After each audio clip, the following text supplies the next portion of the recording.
Shut the fuck up, man.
Shut the fuck up, man.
Welcome back, everyone, to Friend or Foe Esports. My name is Rare Adam. Alongside me, once again, is the fantastic Anti. We are here with Astra Gaming versus Blue Bayou Zoo. Both of these teams starting off their second round robin, looking for a victory. How are you doing today, Anti? I'm doing quite well. I mean, after you gas me up like that to begin things, how can I not be doing well? Either way, Asura Gaming versus Blue Bayou Zoo, definitely a very interesting match we've got on our hands here. Now, Jaffe, once again, just taking a large brunt of the picks and bans. It's just... Wait, hold on. That's 2 top lane bans from the side of BBZ and only 1 top lane ban from Asura Gaming, so we know that they don't want to deal with a Gangplank. Are they going to leave the Fiora up? Because we saw that doing incredible work last time around. Yeah, and it's interesting to see them actually pivot and ban away Dax champion pool a little bit more. Of course, Ivern has been the beneficiary of several buffs over the last little bit. Of note in the LEC, Yike has had an incredible time playing Ivern, really showing the power of that champion. The Kindred as well has been sort of a pocket pick for him as well, but of course getting picked up first. Kai'Sa getting picked, it's no surprise at this point if we're not seeing a Kai'Sa picked in the first couple of champions. Something is amiss within these teams. This champion has been so incredibly strong this patch, with Static Shiv still being an incredible item, her new AP build sort of rising to prominence.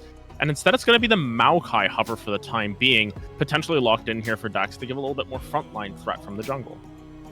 And knowing Jaffe, incredibly flexible player, could also flex over there. Jacob Dudar, I would not put it past him to play the Maokai. Either way, this is likely going to be going into the jungle, but reserving it as a flex pick is going to be a very strong option for them. I think that they should be taking an 80 carry in response here. Ashe is still on the table. Azrael is also on the table. 2 champions that not only are very strong, are also very good at weak siding. Instead, we're just going to slam the Yone. Okay. All right, BBZ. Y1 getting locked in very early here. Interesting to see that come through, because Jaffe has never really struck me as a Yone player. Fire Mana, I believe, has pulled it out this season, so that would make a little bit more sense. But blind picking it here so early on, sort of revealing your hand a little bit here, could pose some interesting counterplays down the line from Asura Gaming here. But of course, Lindblum just going to pick their own champion here. The Viego gets locked in. This is a champion that, once again, is very much predicated on how strong the enemy team is, because the stronger the enemy champions are, the better you can snowball, the better you feel when you start to take them over. Oh, absolutely. And so many of these games have been won off the back of Lindblum. And I will say, off the back of Piplup's Blitzcrank from yesterday, if you were watching that one, that was absolutely insane. They just ran all over the map with the Medjais in their pocket, and holy hell was that fun to watch. But there's no shot they're taking Blitzcrank here. The preemptive Silas being picked up for Handicapo, being countered with the Swain pick is a very interesting, because, on one hand, right, Silas being able to pick up a Swain ulti, pretty nice. On the other hand, if you have 3 ultis that are already super high value for Silas to pick up, how is he gonna pick the right one? I guess it could be decision paralysis that ends up being their downfall, but something to note as well is Red has pulled out this Swain in the bot lane before. It does go very well with a lot of engaged champions in that bot lane, so it could be Jacob Dudar picking up something like a Leona, like a Blitzcrank of their own. There's so many different options that you can aim for with this bot lane. If that Swain opts to go there, would still leave Jaffe the possibility of getting a counter pick with the typical 80 split pusher that we love to see Jaffe play. But on the flip side as well, there's a lot of intrigue as to this slightly off meta comp that Blue Bayou Zoo may be opting for here, picking up the Yone incredibly early, picking up the Swain relatively early into a draft as well, while it could be called a quote-unquote counter pick into the Silas or a quote-unquote counter pick into the Kai'Sa. It's still not something that we've seen as often, and it's probably for a very good reason, because that champion, while it is very strong in certain hands, sometimes it doesn't quite work out given the comp, because it's a champion that you need to walk forward for. If you're behind, Swain kind of loses a lot of value. I mean, right now, it seems like BBZ just really, really want a Death Ball comp. We're going to take the Mordekaiser out of the picture, make sure that no part of their Exodia can be left unchallenged.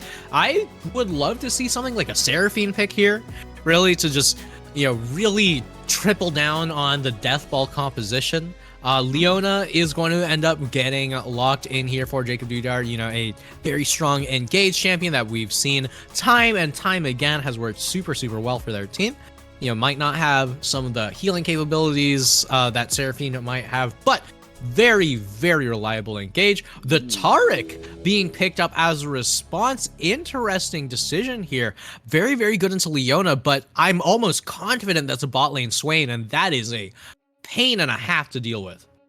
Yeah, I think major thing to keep in mind is Kai'Sa Taric is a very strong lane because it has disengage potential as well as engage potential. You toss that Dazzle on top of the Kai'Sa, she jumps in, she's able to stun someone up in that back line. But Potato Fries right now opting to potentially throw down the gauntlet and say, who needs frontline when you can pick a Bruiser or something that's quasi-frontline to try and deal with Jaffe here. This is definitely not quasi-frontline, that's just Olaf straight up. And we've seen Olaf's go for this newer build with Trinity Force that does a whole lot of damage into the later stages of the game.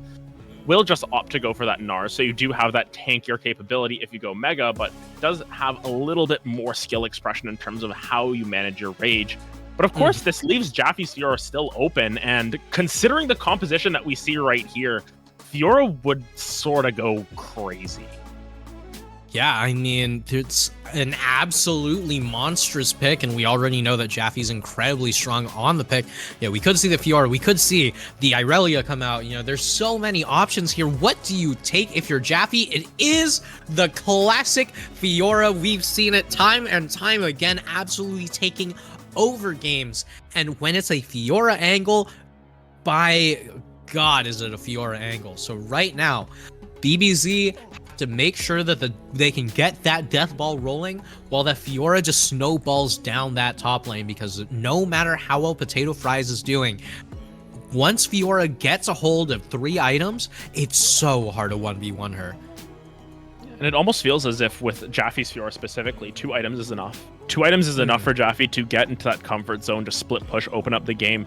And the interesting part about this is, as you mentioned, it's a death ball comp plus the Fiora, giving Jaffe that comfort to go up to that top side, to go into the side lane, to just do his own thing a lot of the time while the rest of the team snowballs, just sticks together. And what happens for the side of BBZ here is they've got a very beefy team. They've got this Maokai, they've got this Swain, they've got this Leona.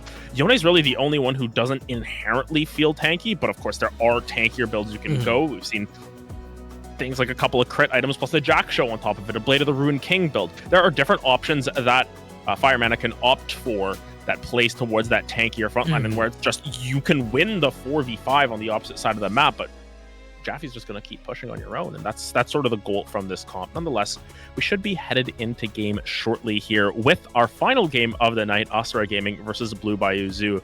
Asura Gaming trying to get their 5th win of the year, trying to equalize themselves up with BBZ at the beginning of this second round robin. And of course, on to the Rift we go. Interesting summoner spell choice already coming through from Red. That's Barrier on Swain. I'm gonna be real, I haven't seen anyone take Barrier in like 2 or 3 years at this point. That summoner spell is so underused. It's kind of because it sucks. I'm gonna be real. I mean, I think I've seen it a few times on like Xerath and like mid lane and stuff like that, but just outside of that, Ghost has so much value, and oh my lord, already getting some value out of that one. I'm sure that Dak's not too happy about taking that early chunk of damage. Either way, Red with the Barrier probably just going to look to survive past the early burst from Happy Ending here, but okay, we've got Lethal Tempo on the Kai'Sa, which likely means that we're not going to be opting for the Luden's Echo build, although I think it would probably be pretty good. Oh my god, Piplup already going in. Yeah, Champion Red taking a lot of damage. Might have to use that Barrier sooner rather than later. Great hit onto that Blast Cone as a Happy Ending. Is quite happy with that one. First blood going over to the side of Asura Gaming. Oh my lord, get into the backpack, because Piplup is here. The Themperer strikes again and is looking to carry the entire team from the support role, which we might not see too often, but God, is it fun to watch Piplup do it. Yeah, Piplup just says, hey, you know what? You flash, I flash. I'm going to get you on this one. Knocks him back. That's incredible stuff to come through at the level 1. Gives us a little bit of early excitement and also builds intrigue for what could end up being a full bot lane. Meanwhile, on this top side, Potato Fry is taking the worst end of this trade. Something to keep in mind, Gnar has some of the worst level 1 stats in the game as champion Red. Immediately gets back to lane, chunked down to half HP as Happy Ending. Despite not resetting here, stacking up that lethal tempo over time is going to be a detriment to this bot lane as Piplup continues to go in aggressively. Jacob Dudar might be forced to flash out of this one. Last auto attack will be enough. Does not want to burn that summoner. Happy endings have happy beginnings, apparently. That's a great start for Asura Gaming's bot lane. Yeah, and only now does Piplup have the double stun available. But Lindblom coming into this mid lane means that Firemana might also be in trouble, and BBZ are off to an awful start. Oh my lord. Just like that, Happy Ending gets another kill. What? What in the world? What is going on? Red burned the barrier as well. We're going to get a quick replay on that one as well. It just seems as if on this bot side of the map, Happy Ending, Piplup, they're just so aggressive. They're willing to take the fight against Red. And Red, they're level 1 here. They took over to level 2. They don't get that Death's Grasp. Yeah, that's exactly when it happens. And it just takes too much damage. That's how it ends. Wow, it's 4 kills on the board for the side of Asura Gaming before we crest the 4-minute mark. They're up 2,000 gold at 3 minutes. That's quite a large gold advantage. Yeah, and not only that, they're going to be able to get this first plate down in the bot lane. They're going to be able to deny this huge wave. Red sitting on 1 farm.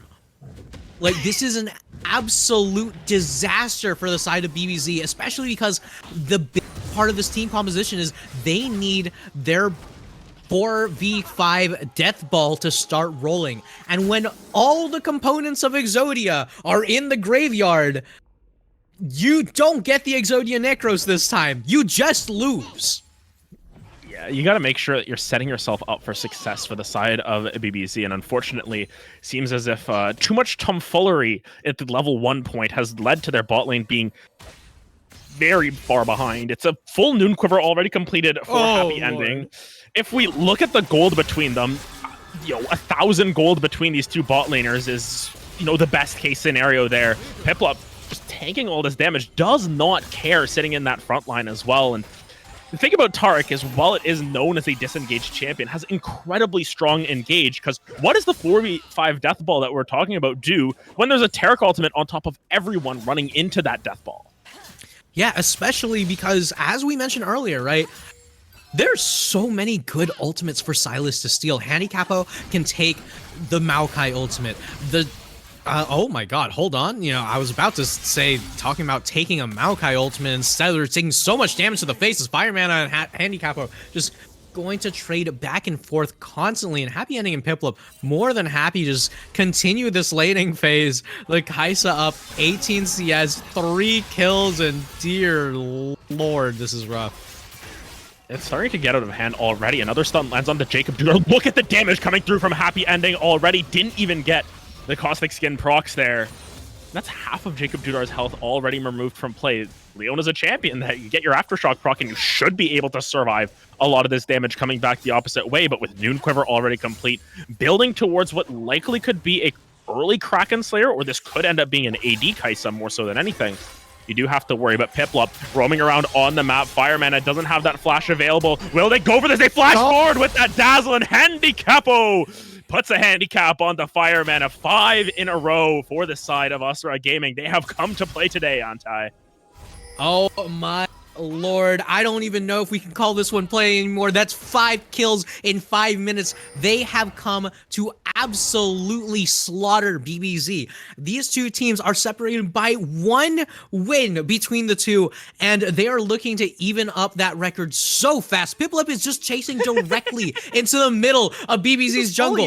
Has no idea where Dax is. Chases Jacob Dudar all the way to 2nd tier tower. There is no fear on the side of this team as Piplup is once again just absolutely killing it. Part of 4 out of the 5 kills so far. You would expect a Piplup to be a bully. Like, you think about the Pokemon anime and stuff, and Piplup was always like, you know, it was kind of like a nerd. It was always like, I'm gonna tell the teacher and stuff like that. But no, this Piplup is like, nah, I'm evolving. I'm going Empoleon mode, trying to be the king of this map here. Unfortunately, Potato Fries is gonna get gobbled up by the tree and the Baguette Master. Granted, I think they might have just had a little bit of a disagreement. Potato Fries is like, ketchup. Jaffe was like, nah, it's mayonnaise. Yeah. USA versus Canada rivalry going strong, but either way, Happy Ending and Piplup once again in a potentially dangerous position for their opponents, as Happy Ending going to be able to survive a lot of damage from that tower.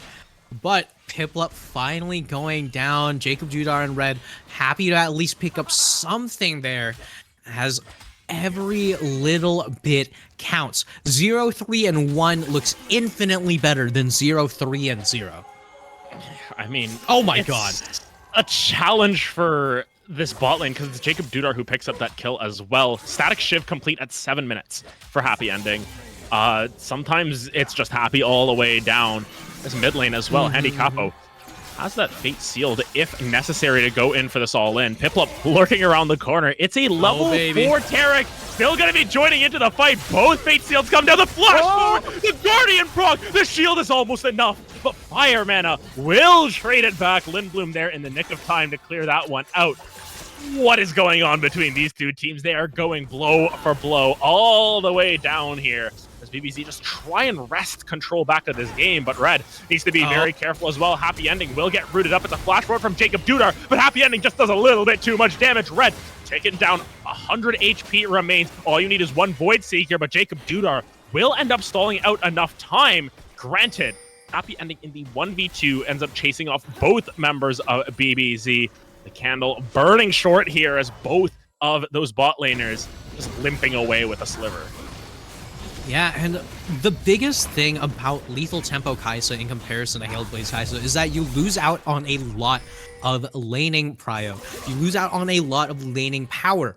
But when Happy Ending has a 7-minute static Shiv, all of a sudden that Lethal Tempo just feels so much better, because you can absolutely go to town in the 1v2. Piplup taking so many tower shots, but they don't care. They're going to do just fine here. Fire Mana going straight in. Handicapo trying to preserve Piplup's life, but instead going to be released a little bit earlier than anticipated. Oh, yeah, Lindblom now in a little bit of trouble, as well as Dax with the twisted advance lands forward. Will you be able to find that last little bit of damage? No, Jaffe's there just in time. Meanwhile, on this bottom side, Happy Ending in a world of hurt here. No cleanse, no damage, no ultimate. Will get taken down by Champion Red, as finally Blue Bayou Zoo have woken up from their 5-minute slumber. They are here to join the fight. And Capo gonna end up falling as well. The grand challenge that's stolen away isn't enough, as Jaffe picking up 3 kills across the map and hold the phone. Blue Bayou Zoo, they may have had a little bit too much fun in the early game, but now the fun's over. Osprey Gaming, they've got to tighten it back up. Yeah, I mean, we were saying it earlier that Jaffe's one of the big win conditions, but oh my god, Piplup going toe-to-toe with Champion Red. Ultimate pops from both sides, and I don't think either of them are taking much damage, but Red's taking so much. The barrier coming through, and Red finally going to be able to survive, showing off that, hey, you know what? A Gen 1 champion can learn what Gen 4 does. Piplup's not going to be the one standing on top today, and Happy Ending getting there a little bit too late to see the demise of his support. Yeah, a major factor behind this, as well as Rod of Age is now complete on Red. So despite the disastrous early game, they get their Mythic. They get that stacked up. 20 minutes is going to come around, and this Swain's going to be incredibly strong, and Handy Capo needs to be very careful, as Fireman is stacked up with that Lethal Tempo as well. Following through with the Fate Sealed. Will not be able to find the kill. He just misses out on it. Fireman goes almost down here. Lindblom with the final strike. The Blade of the Ruined King will strike down the Yone in their tracks. Action, action, action. These are the sort of games we live for. Anti is more on the bottom side of the map. Baby. Dudar takes a 60% chunk out of their health bar there. Piplup going to land another stun onto Champion Red. There's no ultimate available. There is no Demonic Ascension. But Happy Ending does not want to commit for the play as it fizzles out. Yeah, I mean, it might not have Swain ultimate available, but no ultimate on the Taric definitely makes things super, super terrifying, especially because Leona has such a low cooldown on her Solar Flare, so you have to be super, super careful about it. Meanwhile, you can just push out your opponents, play for your win conditions. You got dragons stacking up. Potato Fries is trying to hold Jaffe at bay as Lindblum gets those dragons. So with Infernal Rift going to be the name of the game, we are going to get so much more death destruction absolutely everywhere as every team is slowly getting to the point where we're just going to start having some insane team fights. Yeah, and those team fights are all for our entertainment here. Don't have to choose between the push and pull of that. Unfortunately, under this tower, Potato Fries will actually get a nice hop, skip, and a jump away here. Flash forward, though, from Jaffe, chasing this one down. Potato Fries with the answer flash. That's just going to be enough to stay alive. Gonna shoogie their way out of that one. Unfortunately, top tower will be that next target, and Jaffe's going to get a lot of free time to take down some of those plates. Granted, Jacob Dudar going in on the bottom side of the map, looking for a little bit more. Demonic Ascension comes down, as does the Cosmic Radiance. Happy ending. Look at it, use all those electrified auto attacks to try and strike down Champion Red in his tracks. It is just enough, but Jacob Dudar finishes it off. Champion Red on the pullback. That Death's Hand that will find the kill. A 1-for-1 of both bot laners go down as the supports lick their wounds as they escape. Yeah, meanwhile in the mid lane, Handicap on Fire Mana once again trading constantly. Oh my lord, Conqueror versus Lethal Tempo.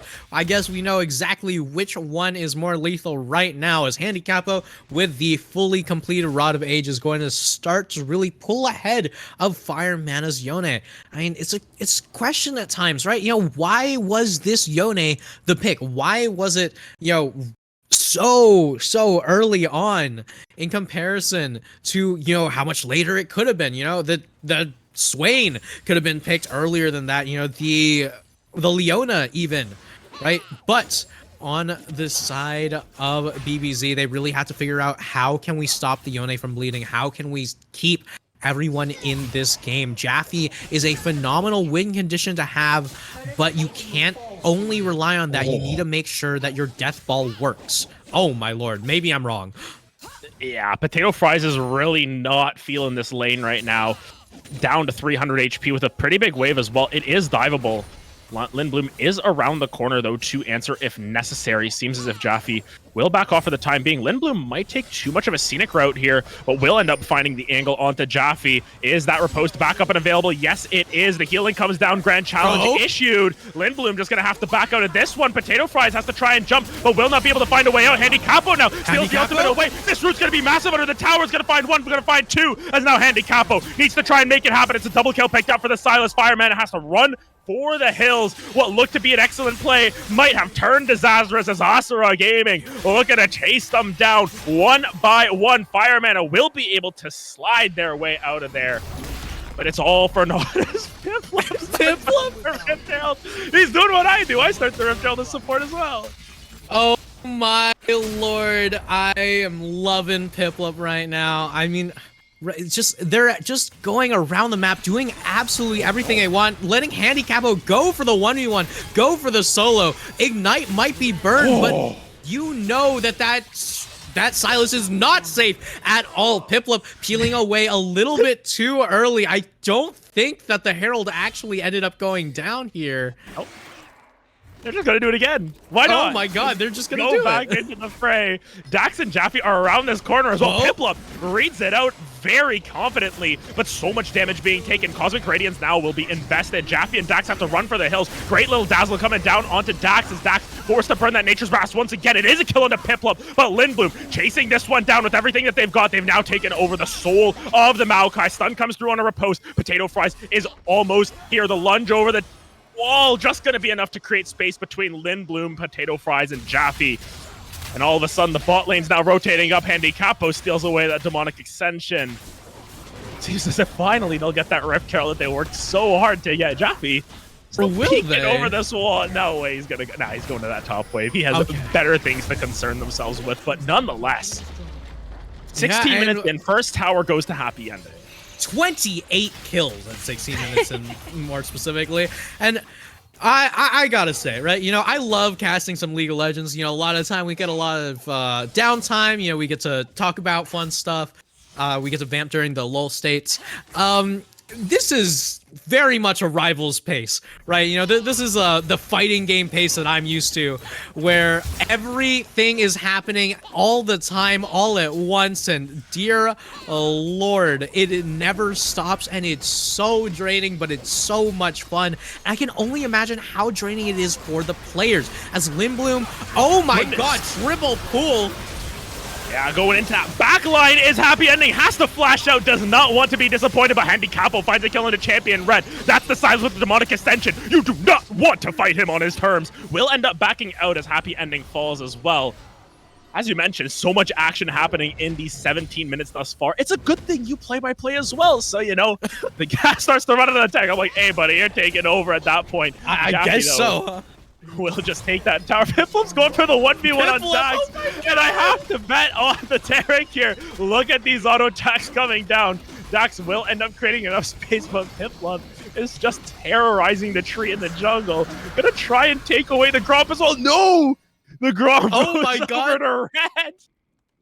And once again, going over to the trainer, the lone Pokemon does not stand a chance.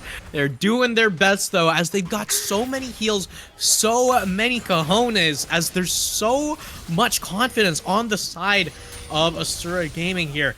Piplup just trying to stay in the area, keeping Handy Capo alive, keeping Handy Capo happy and safe. Blue buff on the Tarek means you get heals for days, and a Happy Ending with that Nashor's Tooth completed has the double ascension here for the Kaisa. Double evolved skills is so huge. Yeah, especially with what could be an AD item in the works, a Guinsoo's Rage Blade potentially on the horizon. It means Happy Ending will just continue to hit like a truck as this game goes on. Speaking of trucks to hit, Rift Herald lands. That's a mid lane tower picked up as well. Only one that remains is that top lane outer, where Jaffe, once again, quietly, as strange as it seems to say that from a 5-1 Fiora, has quietly just taken towers, built themselves quite a lead. Lindblum, though, needs to be careful about being too quiet in this situation. In that miss, the 1v2 is upon them. Not going to be able to get over that wall. Lindblum is sure to fall, but will go down on their own terms. Heavy damage dealt to Dax as they are able to find that play. Happy Ending, though. Great cleanse to get out of the play as everyone collapses down onto this mid lane. Ubayuzu find themselves another one picked up in this mid area, but once again, game's still incredibly close despite all the action. Yeah, I mean, what started off as a quiet invade ended up as a slight whimper, as Lindblum just going down, and Potato Fries also about to go down here. Jaffe committing the flash, committing the ultimate, and the grand challenge once again goes down in Jaffe's favor. This Fiora is something you just cannot leave on the table. The Jace was banned away from Jaffe, and sure, Jace into Gnar, not a fun thing to play, but Jaffe Fiora is just something else, with Happy Ending in a lot of trouble here. Dax and Jaffe on the chase here, but the Targ ultimate does so much work. They're both keeping Jaffe just barely alive, and here, Lindblum, crucial reset. Gonna be able to reset onto the back. Champion Red continuing with the ulti, staying alive, siphoning so much health here. Fire Mana right now in the back, not gonna be able to do enough. Chased down by Lindblum, getting reset on once again, and everyone goes down just as Baron is spawning. Oh my lord, 20 minutes in. Goodbye, Baron. Hello. It has not been long. We want you out of here.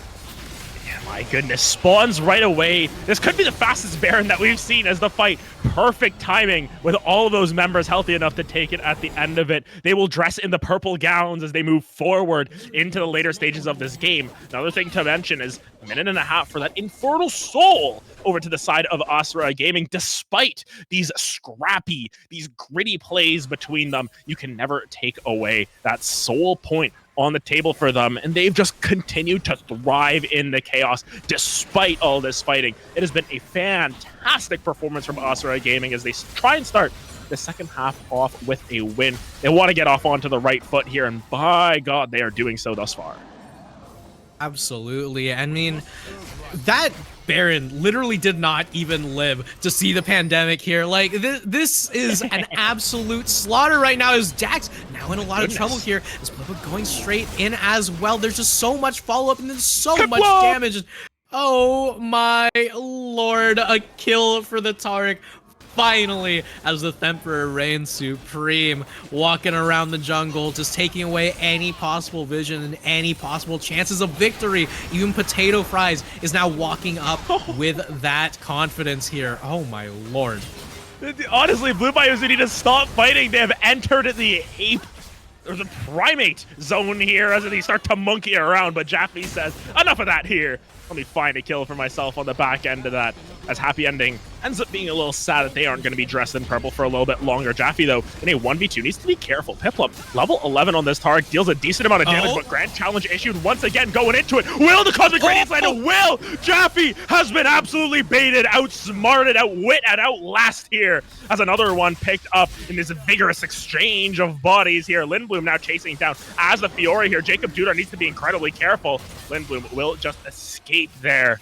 In this game, absolute chaos. 41 kills in 22 minutes. Infernal Soul available for the taking, with Dax up, with only Jaffe down for another 20 seconds and teleport available. They've got to try and pull the trigger on this dragon as soon as possible. But Blue BioZ may not let that happen under their noses. Yeah, as right now you can see the counter Maokai ult perfectly placed by Handicapo, and Piplup once again just absolutely making sure that Dax can't get in, and everyone trying to get into the backline. Lindblom getting that first reset. This is so important here. Potato Fries in the back, almost mega. Yeah, might be able to find it. Dax needs to be careful. Will end up going down. Lindblom goes on a rampage as its soul. It's a couple of kills picked up by the side of Asura Gaming. They continue their march forward. And Jaffe just is left to try and pick up the pieces here. Granted, getting a lot of value in this mid lane. Gonna find that tier 2 turret very likely as Potato Fries goes back to Mini. But look at this push on the bottom side of the map. There's still the last couple of seconds of Baron that they're trying to get the most out of it. And now pushing towards that tier 3, the 4v2 under this tower does not favor the side of Blue BioZ unless Red is able to turn the tides. Demonic Ascension coming through. Lots of damage being dealt to Handicapo. Needs to be careful in his own Demonic Ascension. Barely able to stay alive. Jacob Dudar forced to use that rocket to keep someone alive as well. Piplup with a great timing on that Cosmic Radiance, gonna keep everyone alive, but now the Maokai Torrents come down. The Dazzle's coming back through for stun. Everyone's still in this front line. Look at Dax, he's there, and then he is not. He's left the fight with a sliver of health. It's Champion Red going down, defeated at the hands of Happy Ending once again. While Dax lives on double-digit HP, it seems as if this could be the double-digit HP in the game for the side of Blue BioZ. They are limping away with this one. And now 5v2 on the map for Asura Gaming. This breakneck pace of a game has been an absolute travesty for the side of Blue BioZ as they look to try and hold on to hope, but this might just be it, Antai. Yeah, and honestly, going into these final throws as Handicapo, Piplup, and the rest of the team just continuing to just end this slaughter. There's so many little rules about League of Legends that you always have to remember. So many rules about FOF you always have to remember. You never give Jaffe Fiora. You never give Lindblom Viego. You never sleep on Piplup. And you never get away from Asura Gaming as they take down BBZ in one of the most dominant games of the season so far. It might have been super back and forth in the beginning, but dear Lord, did they play the fights well to the point there was no stopping at any point.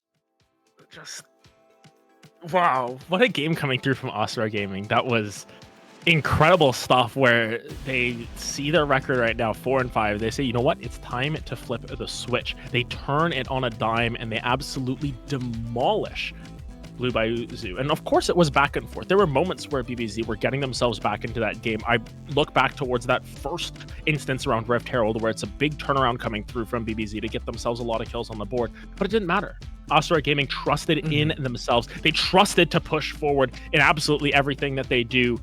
And they're like, Piplup was that pesky neighbor just walking into the jungle saying, Dax, I'm not allowed to clear camps. I'm going to try and take your Grom. How about that? How do you like that?